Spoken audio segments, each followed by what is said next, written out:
Sana Khan BJP की नेता। पिछले हफ्ते मैंने आपको सना खान की मौत के बाद गुमशुदगी और लाश की पहेली को लेकर पूरी कहानी सुनाई। लेकिन अब इस केस में बहुत सारी नई चीजें हो गई हैं और मुझे लगा कि वो सारी चीजें अब जानना जरूरी है।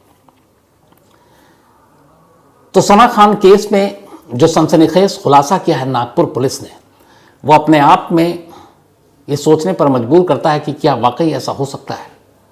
लेकिन उस खुलासे की बात करें आपको थोड़ा सा, बहुत सारे लोगों ने जिन्होंने नहीं सुनी है।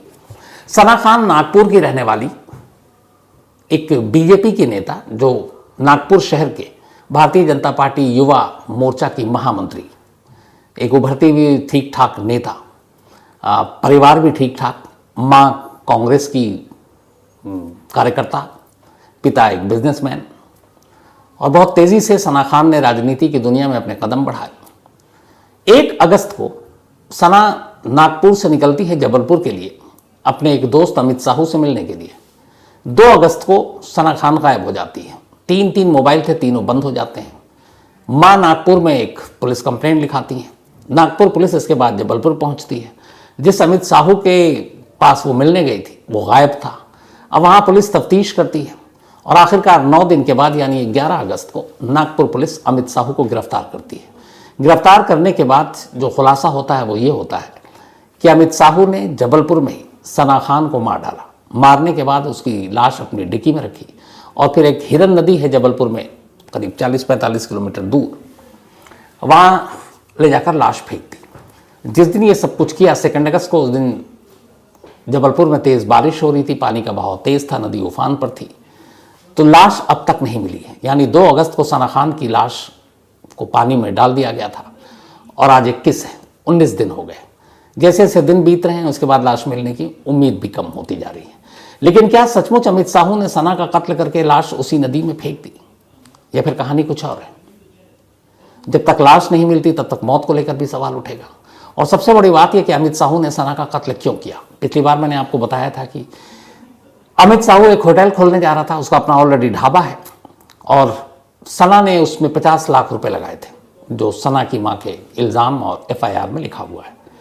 और वो 50 लाख रुपए वो दे नहीं रहा था। सना वापस लेने के लिए वो पैसे गई थी और इसी बीच दोनों में झगड़ा हुआ और अमित ने कत्ल कर दिया। ये कहानी पूरी जब सना खान गायब हुई उसके बाद मैंने आपको डिटेल में सुनाई। अब कहानी यहां से आगे शुरू होती है। पुलिस ने अमित साहू को गिरफ्तार किया, उसके साथ उन 2 लोगों को गिरफ्तार किया जिसमें एक का नाम धर्मेंद्र है, जो सना के कत्ल या फिर उसको लाश को ठिकाने लगाने में मददगार थे अमित के। अब सवाल सबसे बड़ा यही था कि अमित ने सना का कत्ल क्यों किया। तो जब पुलिस ने तफ्तीश की तो धीरे धीरे परतें खुली। पता चला कि सना और अमित ने इसी साल अप्रैल में कोर्ट मैरिज कर ली थी, शादी है, उसके डॉक्यूमेंट्स हैं। तो अब अगर शादी कर ली तो फिर उसने सना का कत्ल क्यों किया, ये भी सवाल था। और फिर सना के मोबाइल कहाँ गए? 3 मोबाइल थे। बहुत सारी ऐसी चीज़ें थी जिसने पुलिस को घुमा रखा था और पुलिस को लगता था कि अमित साहू कुछ छुपा रहा है। अब पुलिस ने अपनी तरफ से तफ्तीश शुरू की, पूरी इन्वेस्टिगेशन, और उसी के बाद एक सनसनीखेज खुलासा हुआ है जिसकी वजह से कहा जा रहा है कि सना खान का कत्ल हुआ। नागपुर पुलिस की पूरी कहानी अब आपको सुनाता हूँ। नागपुर पुलिस के मुताबिक जब कत्ल हुआ, सना के मोबाइल 3 मोबाइल थे। तफ्तीश की गई तो पता चला मोबाइल तो 3 थे पर सिम कार्ड 3 से ज़्यादा थे। पुलिस को पहले चौथे सिम का पता चला, फिर 5वें, फिर 6ठे, फिर 7वें, 8वें, 9वें, 10वें, पता चला 10 सिम। 3 तो एक साथ मोबाइल में और 7 सिम अलग। सना खान 10 सिम यूज़ कर रही थी। अब ये बात कान खड़े करने वाली, इसलिए कि कोई भी एक आम इंसान बहुत बिजी होता है या बहुत ऐसे काम में है जिसमें हर वक्त फ़ोन भी आता है। मैक्सिमम 2 फ़ोन, बहुत ज़्यादा हो गया चलिए आप 3 फ़ोन यूज़ कर लेते हैं। बट एक साथ 10-10 सिम कोई लेकर घूमे, यहाँ पे थोड़ा शक होता है। तो जब पहली बार 10 सिम के बारे में पता चला सना के, तो नागपुर पुलिस को लगा कि ये मामला क्या है। अब नागपुर पुलिस ने उस 10 सिम और कॉल डिटेल के ज़रिए अपनी तफ्तीश शुरू की और इसी के बाद वो चीज़ें सामने आई जिसने पूरे इस कत्ल के मामले को पलट कर रख दिया। तो कई बार ऐसा होता है जब कोई कत्ल होता है या मौत, उसकी कहानी कुछ और होती है, बाद में कहानी कुछ और निकलती है।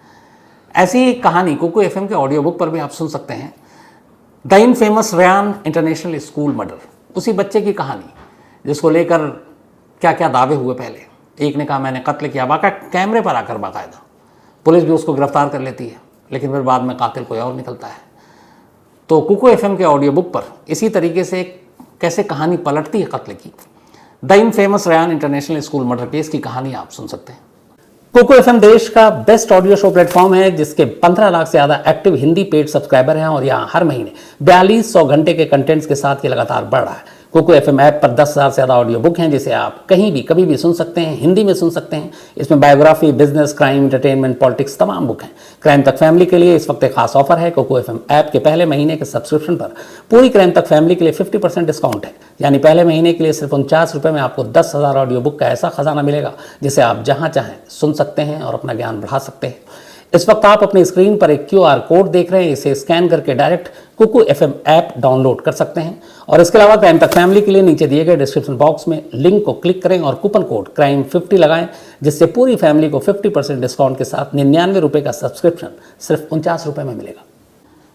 सना और अमित साहू की मुलाकात 2022 में हुई थी, शादी अप्रैल में हुई इस साल। लेकिन कहते हैं कि इन दोनों ने होटल का और बाकी चीज़ों का नहीं, एक और बिजनेस शुरू किया था, वो था हनी ट्रैप का। हनी ट्रैप मतलब किसी को अपने जाल में फंसाना।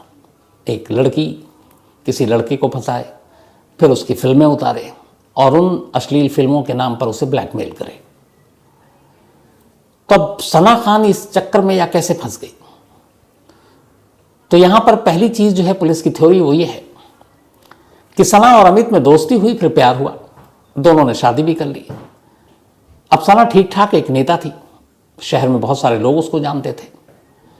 उसने अमित साहू के साथ मिलकर इसी साल मार्च से बकौल नागपुर पुलिस हनी ट्रैप का धंधा शुरू किया। मतलब कानूनी तौर पर एक पति और पत्नी ने।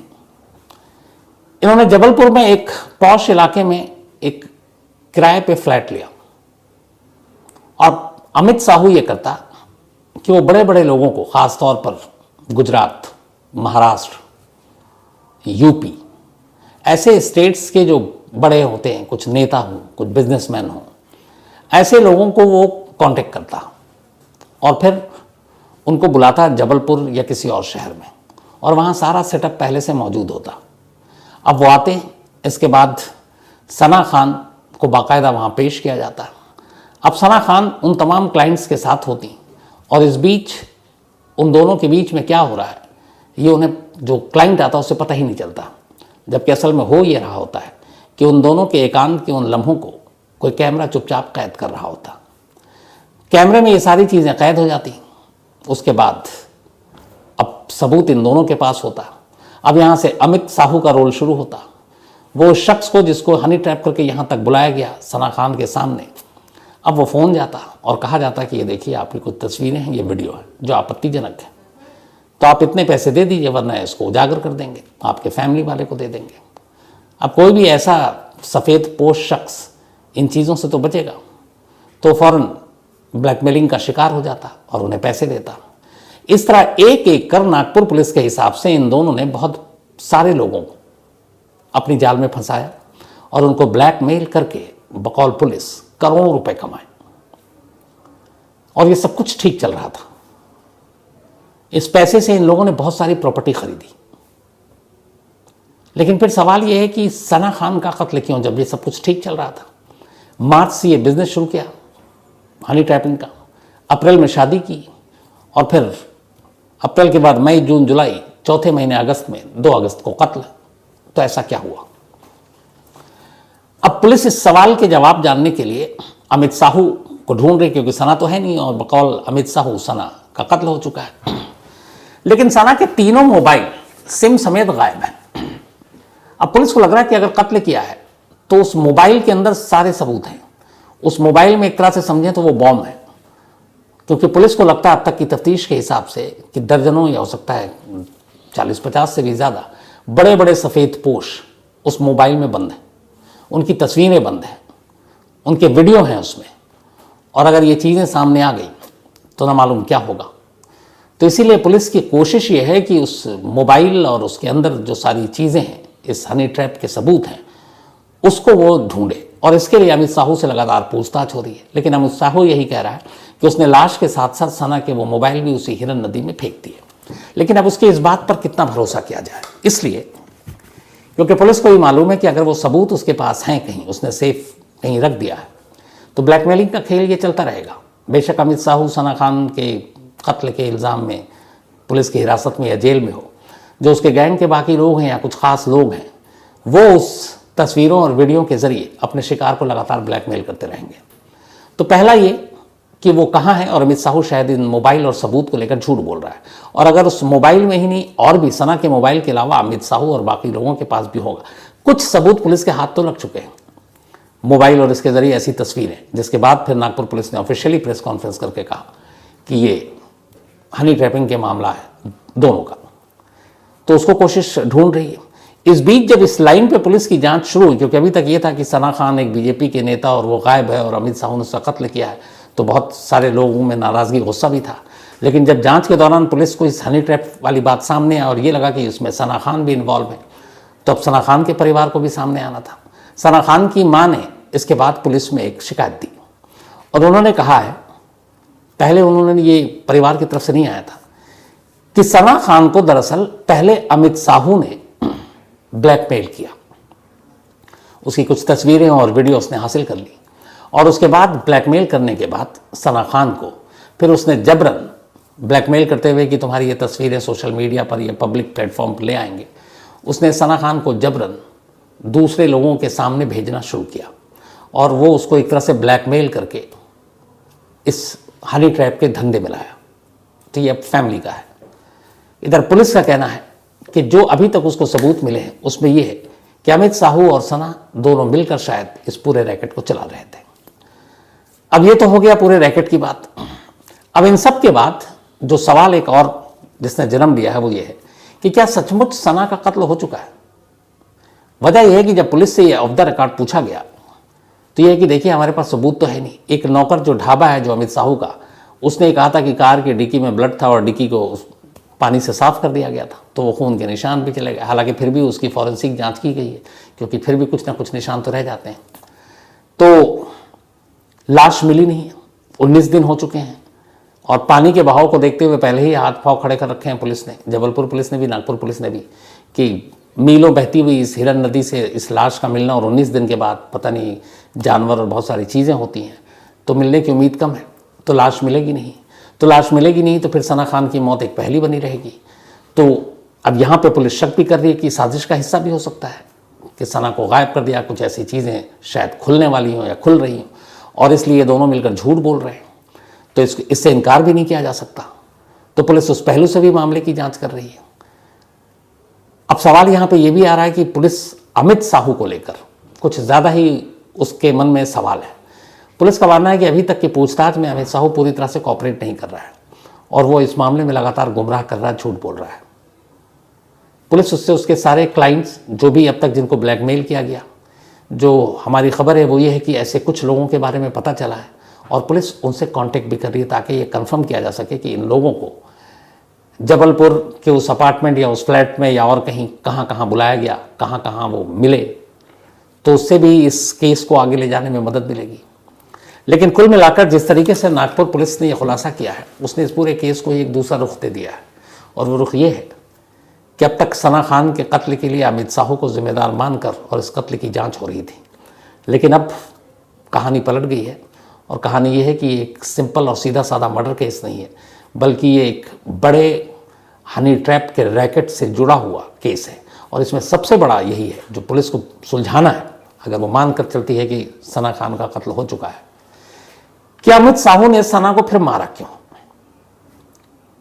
तो रिकॉर्ड पर तो कुछ नहीं, लेकिन जो ऑफ द रिकॉर्ड है पुलिस का कहना है कि चूंकि इस हनी ट्रैप के जरिए बहुत पैसे कमाए गए, बहुत सारे ऐसे ऐसे लोग थे जिन्होंने बहुत पैसे दिए, करोड़ों रुपए की बात हो रही है, तो ये पैसों का झगड़ा होगा। पैसे जो है अमित साहू चूंकि वसूलता था, एक हिस्सा बाकी लोगों में हिस्सा जाता था, तो पैसे वो दे नहीं रहा था और पैसों को लेकर अमित साहू और सना में लगातार झगड़ा हो रहा था। तो उन पैसों को हड़पने के लिए बहुत मुमकिन है कि अमित साहू ने सना को किनारे कर दिया। अब इसमें क्या है सच्चाई, ये आने वाले तफ्तीश के बाद पता चलेगा, क्योंकि अभी ये तफ्तीश जारी है, इन्वेस्टिगेशन जारी है और पुलिस जब पूरी इस इन्वेस्टिगेशन को अपनी कंप्लीट कर लेगी तो फिर जो कहानी आएगी वो पूरी तरह से साफ आएगी। लेकिन अभी तो ये है कि एक और पहलू ये है कि 19 दिन बाद उम्मीद नहीं है, लेकिन फिर भी हिरन नदी के इर्द गिर्द आगे तक पुलिस सना की लाश को ढूंढ रही है। बल्कि इस दौरान में जब जब जहाँ जहाँ किसी लावारिश लड़की की लाश की खबर मिलती है किसी भी थाने में, तो पुलिस की टीम वहाँ पहुँच जाती है कि कहीं ये सना की लाश तो नहीं। एक हरदा के पास, हरदा ज़िले में MP में ही एक कुएं से एक लाश मिली थी। हालांकि उस लाश को सना के भाई ने देखा और इनकार कर दिया। उसके DNA की फिर भी पुलिस ने कोई रिस्क नहीं लिया और DNA जांच के लिए सैंपल भेज दिया गया ताकि सना की फैमिली से मैच कराएं। लेकिन उम्मीद कम है कि वो सना की लाश होगी, पर DNA के बाद ही पुख्ता तौर पर कहा जा सकता है। तो जांच जारी है। जो लाश मिल रही है उसको भी पुलिस इस जांच में शामिल कर रही है कि वो लाश उसकी तो नहीं है। तलाश भी जारी है लाश की, और इस केस की भी उन लोगों के जरिए जिनको अब तक हनी ट्रैप का शिकार बनाया गया। तो आगे इसमें जो भी अपडेट आएगी इस कहानी में वो मैं आपको ज़रूर बताऊँगा।